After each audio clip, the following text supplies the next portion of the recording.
Hello everyone, this is John and I'm here to talk about the section on my website that has to do with ancient Greek teaching and tutoring services. We offer these services for seminary students, for Hollywood and film industry, mainly because Hollywood is making a lot of films nowadays about ancient Greece and ancient Greek mythological figures and things of that sort, but also for people out there who are interested in unlocking the mysteries of ancient Greek. And ancient Greek indeed is a mysterious and very powerful language. Now, you're looking at a PDF of my ancient Greek tutor format. This format is basically going to go over some simple things to help the student understand the elements of Greek grammar, how they all interact with each other, so as to tell a beautiful Greek story that is intelligible. In part 1, we go over English-Greek grammar. If you don't understand English-Greek grammar and all of its rules, then you won't be able to understand Greek grammar.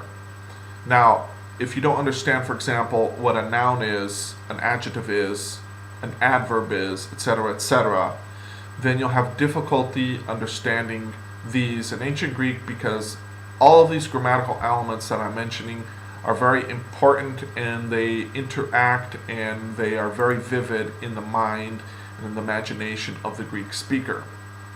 So, in part 2, what we do is we go over a simple, smooth application of the rules of English-Greek grammar to ancient Greek. We're going to teach you, for example, simple things like, if I were to form a sentence, a simple sentence, the blue sky. Well, in ancient Greek, it's a bit different than it is in English. In English, the blue sky. The subject would be what? The sky. The adjective in that sentence is what? Blue. Now, in ancient Greek, it's a little bit different, and mainly because adjectives in ancient Greek, for example, have both number and they have gender. And they are altered on a case-by-case basis. That's very key. Keep that in mind. Part 3, we go over some very important elements of a regular sentence and how they interact with each other in order to tell the Greek story. How they fit together like pieces in a puzzle in order to form a beautiful Greek picture in the mind of the Greek speaker. And Greek words, sentences, concepts are very vivid in the mind, in the imagination of the Greek speaker. Cases we go over prepositions, objects, subjects, and verbs, and how they interact with each other to tell the Greek story. So for example, in a simple sentence, we're going to have a subject, we're going to have a verb, and most likely an object. So if I were to say, I strike the table, the I is the subject, the striking is the verb, the action in other words. The object is a table which is receiving the striking from the subject. In Greek, this is all very, very important to understand. Now, the case part and the preposition part also play a key role, and we'll go over that. Cases basically apply to nouns. So, in English, if I were to say, for the man, to the man, by the man, etc., in Greek this gets very vivid, and those are cases. The to, the for, the by are cases. In Greek they are more complex and more vivid. Prepositions, and we're going to go over this in part 4, are the ontos, the bys, the throughs, the fors, the account ofs. All those concepts are very important in ancient Greek, and they interact with the cases. And cases can be altered depending on the certain type of preposition that you're dealing with. And we're going to go over all this and explain this, because in my experience teaching ancient Greek, and also modern Greek, because modern Greek has maintained a lot of the same elements from ancient Greek, many students have problems understanding all these basic concepts that you're seeing here. It's just simple grammar rules. If you don't understand simple grammar rules in English, you won't understand it in ancient Greek. And that's why it's important for you to get my teaching method because it will help you unlock in your mind ancient Greek, how it works, thus to make a smooth transition in your mind from English to ancient Greek and back and forth, to be able to understand and comprehend both languages back and forth. Part 5, we're going to go over key useful ancient Greek teaching websites. That is very, very important for the student of ancient Greek to have. Resources from which they can glean important information, charts of verbs and how they conjugate in their different tenses, charts of nouns and pronouns and things of that sort, and how they change in different cases. So we're going to give you some very key useful resources. So again, part 1, English Greek grammar rules overview. We have a special website that we like to use. So we're going to basically go over a little bit to basically get you acquainted with English grammar if you're not already. So know the following with regard to English grammar, which will help you get the ball rolling with Greek. No nouns, no adjectives, know what verbs are in past tense, present tense, etc., etc. Know what adverbs are, know what infinitives are, know what subjects are, objects, participles. These are very key too in Greek, because what they are verbal adjectives. They act as both a verb and as an adjective. And of course, you have to know what the persons are. First person singular, first person plural. Now, who would the first person singular be? That's I. Who would the first person plural be? That's we, right? Second person, who would that be? That'd be you, right? Second person singular, that is second person plural, who would that be? You, but in the plural, meaning a group of people that one is addressing or talking to. Third person, who is that? He, she, or it. In the plural, what would the third person be? They. Those are very, very key in ancient Greek. If you don't understand what persons are, you'll never be able to conjugate verbs, and that is very key in interacting with other elements of ancient Greek. Part 2, we're going to go over simple, smooth application of rules of English Greek grammar to ancient Greek, and basically we're going to show you simple things how in English, for example, as we see here in part 1 of adjectives, English adjectives have no gender and apply to male, female, and neuter nouns, meaning the form. So if I say the blue, thing, it's going to be basically the form blue, the same for that thing or for anything else out there. Or for example, if I were to say the white gentleman or the white lady or the white child, white stays the same. It has the same form. Okay? But in Greek, they change. For example, an English adjective, good, has no gender. A good man, good lady, a good boy, good girl. Greek adjectives have 3 genders, however. So, in ancient Greek, that would be is agathos anir, a good man. For the female, mia agathi gini, a good lady. For a child, en agathon, actually in this case, I give a different adjective here, or I'm sorry, noun, theater, en agathon theatron, a good theater, because theater is a neuter noun, and I wanted to give an example of this adjective for good in the neuter.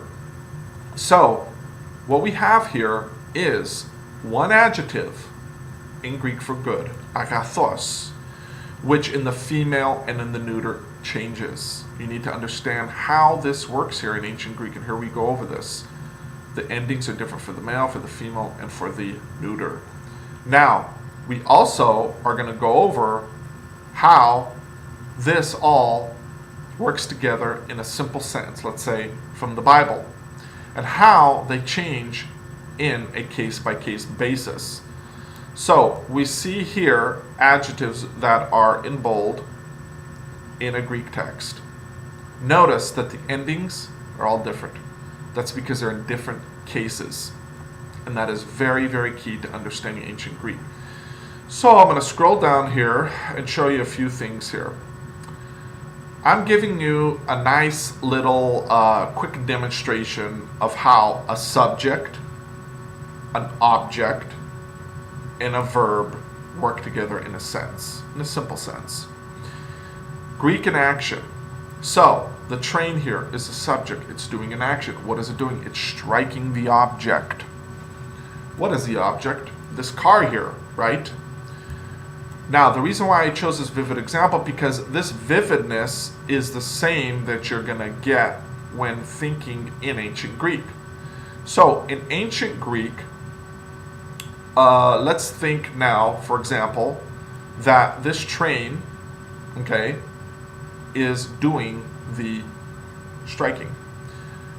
This car, which is the object, is receiving the striking. It's being struck. The process here we see is unfolding here, okay? And it's leading to the striking of the object, which is being altered, Now, the subject is going to be a noun. The object is going to be a noun.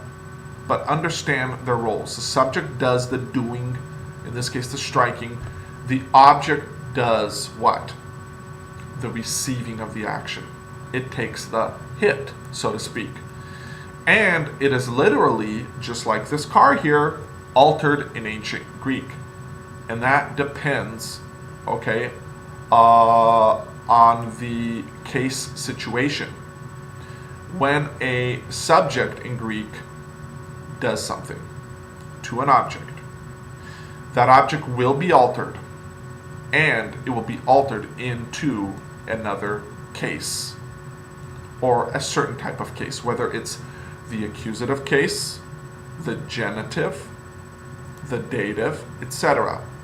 We go over these things. Keep this vivid picture in your mind when dealing with Greek sentences. A simple sentence, a subject doing something to an object. And so we're going to go over some very important things about verbs.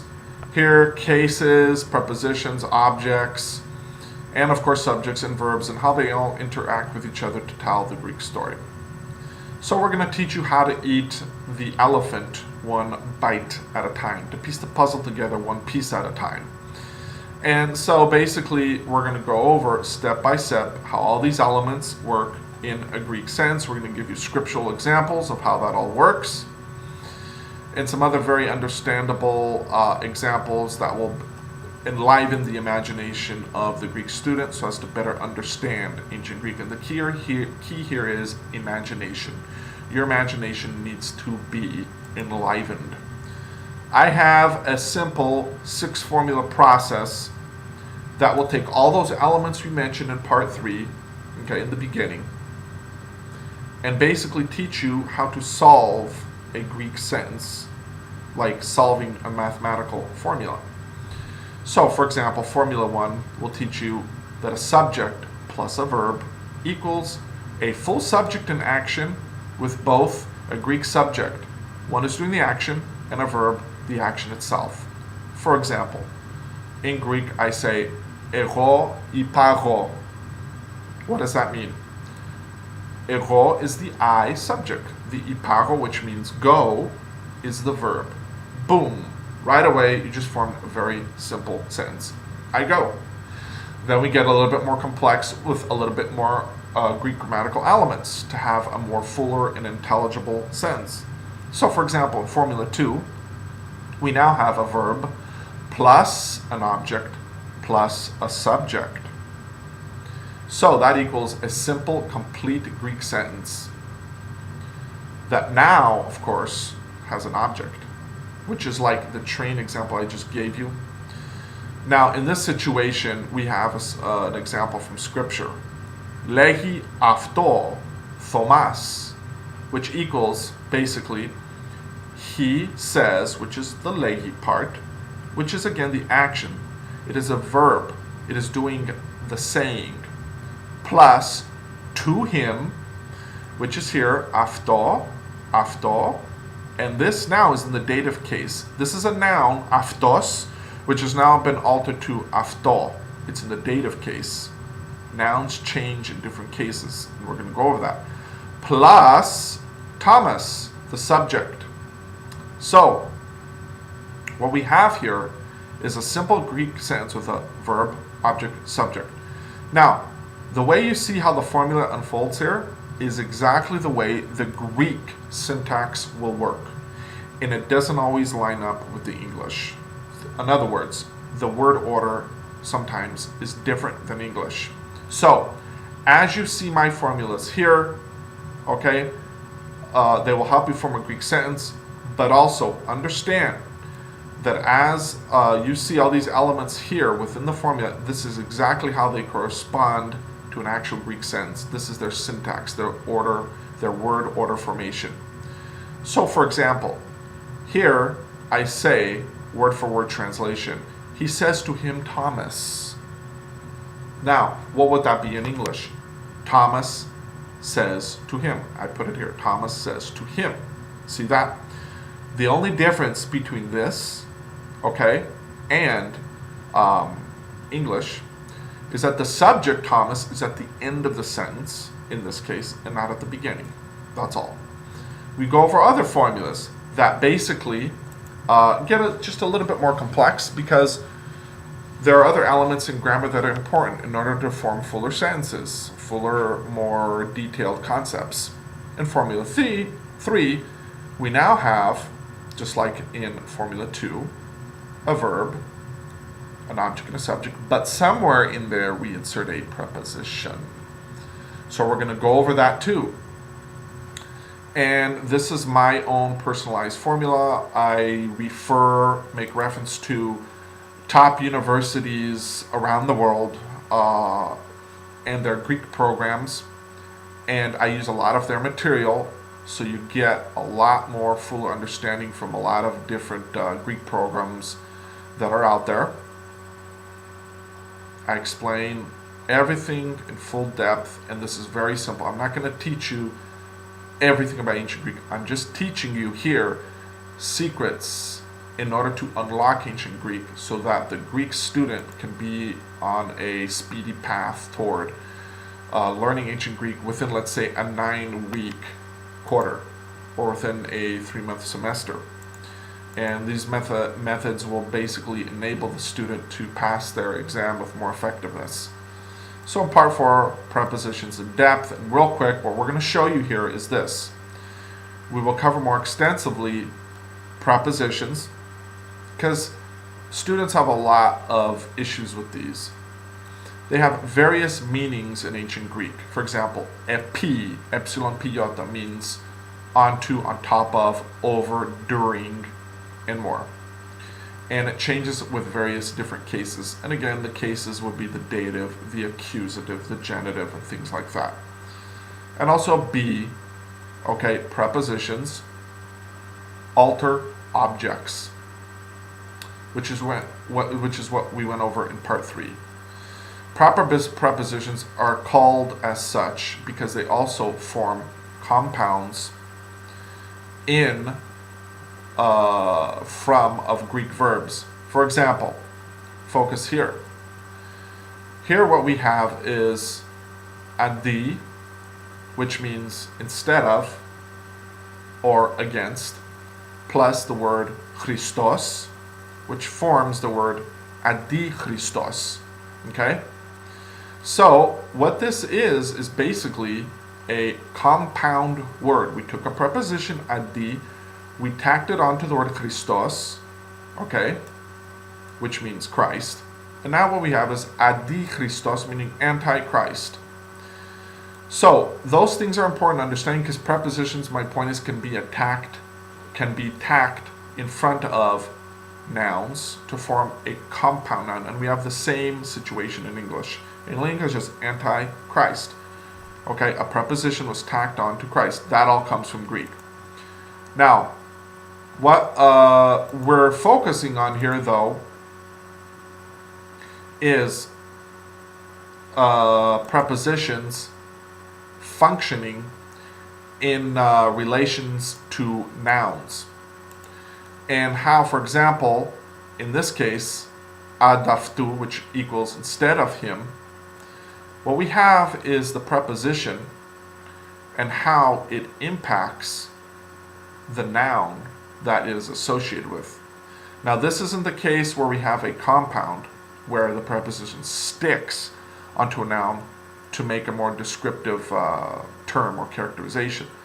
What we have here is simply the concept of a preposition interacting with a noun. And in Greek, the preposition will affect the case of the noun. So for example, instead of him, in Greek, we take the preposition, for example, adi, and we associate it with the of him, aftu. So, in this situation, the adi associated with the aftu, which in its lexical nominative form is aftos, forms the instead of him. The of him in Greek is altered and it is changed, and that's very key.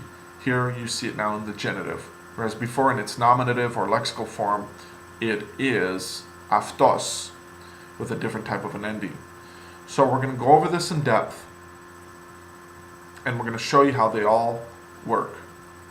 And here we have a nice exhaustive chart of all the proper prepositions and how many cases that they deal with. So for example, adi, which is what we just went over, only deals with the genitive case. Apo, which means from, away from, only deals with the genitive case. Okay? Now, let's look at some other ones here. Dative. All right? En, which means in, on, at, among, only deals with the dative case.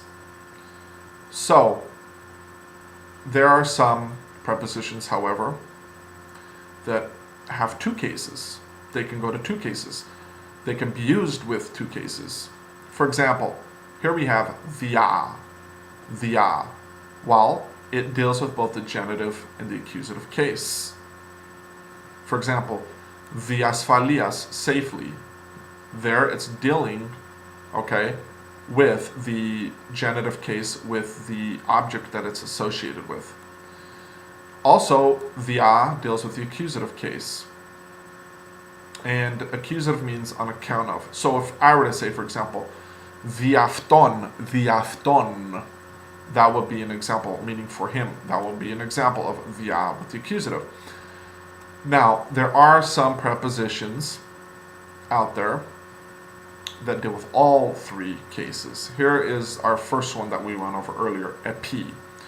It deals with the genitive case, it deals with the dative case, and it deals with the accusative case. Now, epi with the genitive. The noun that it'll be associated with will be in the genitive. Epi with the dative. The noun that epi will be associated with will be with the dative. So, let's give an example here. A very simple one. Epi with the dative case. Okay, in this situation it'll be casual. Epi ti pisti tu onomatos aftu. What it means is because of his faith in the name. In this case, in the name of Jesus Christ. So, epi, okay, is dealing with the dative case, which in this situation is means, pertaining to. Okay, it has other meanings too in the dative. On, indefinite relations, on the condition that, proviso, clauses, are pertaining to.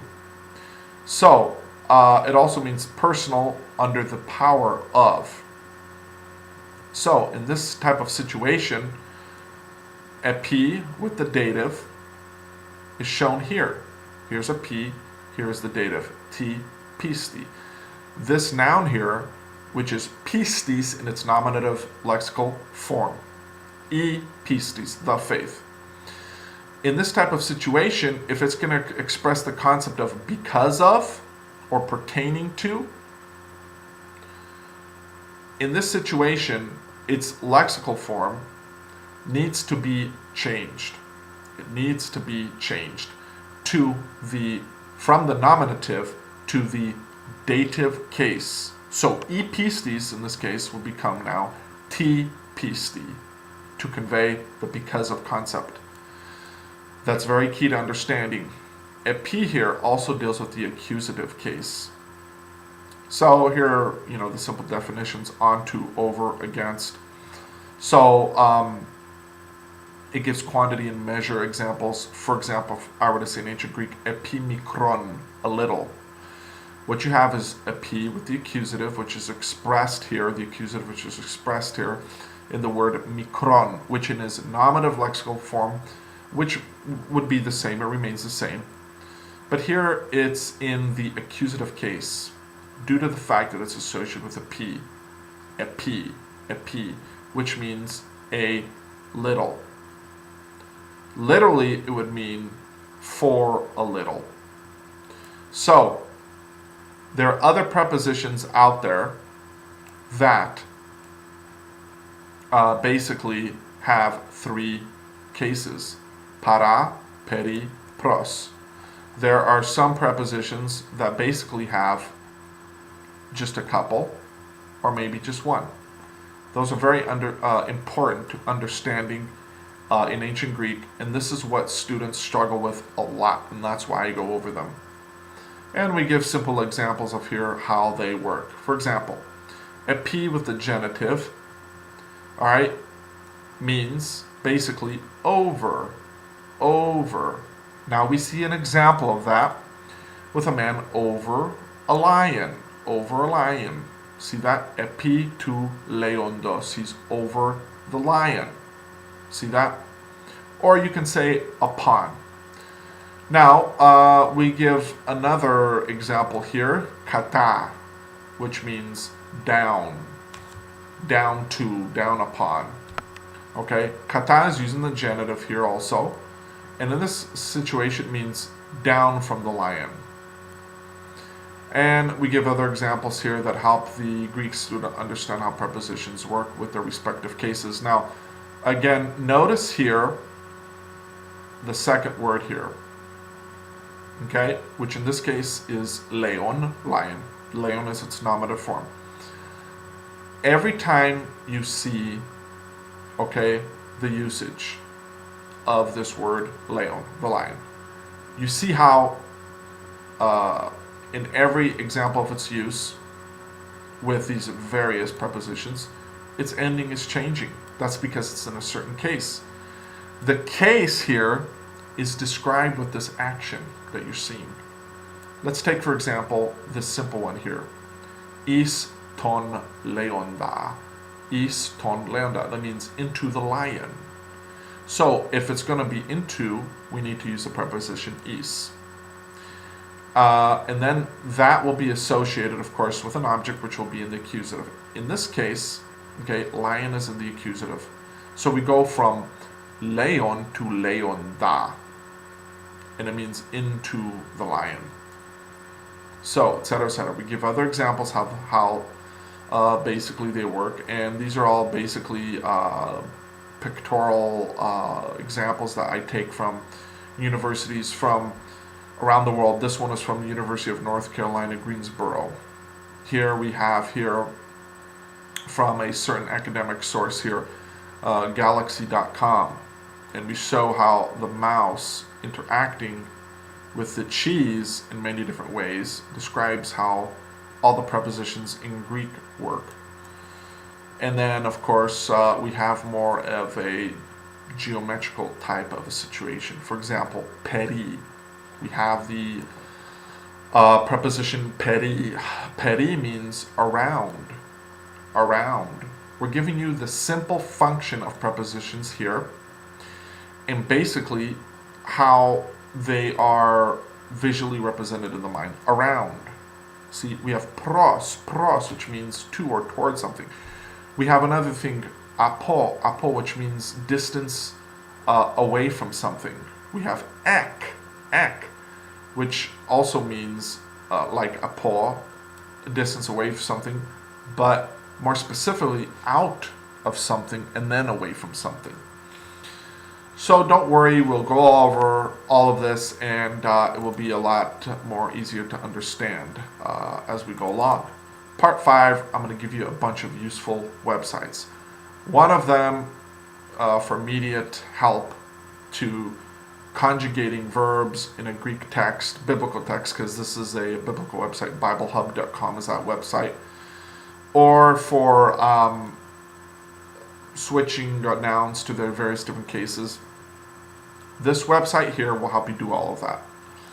And I'm going to teach you how to use it because it's a little complex, but once you get used to it, you can use this website basically to do your, if you're a seminary student, to do your Greek homework and basically get a good grade on that, and also be better prepared for tests, because it's going to give you all the elements of certain words in a Greek, let's say, verse, and it's going to teach you basically, it's going to interpret them all of you, it's going to translate them all for you, it's going to have all those resources readily available for you, and so on and so forth. And basically that is my overview of the ancient Greek teaching tutoring services on my website, and I hope to see you soon for the full program, which will be coming out very soon. Thank you very much.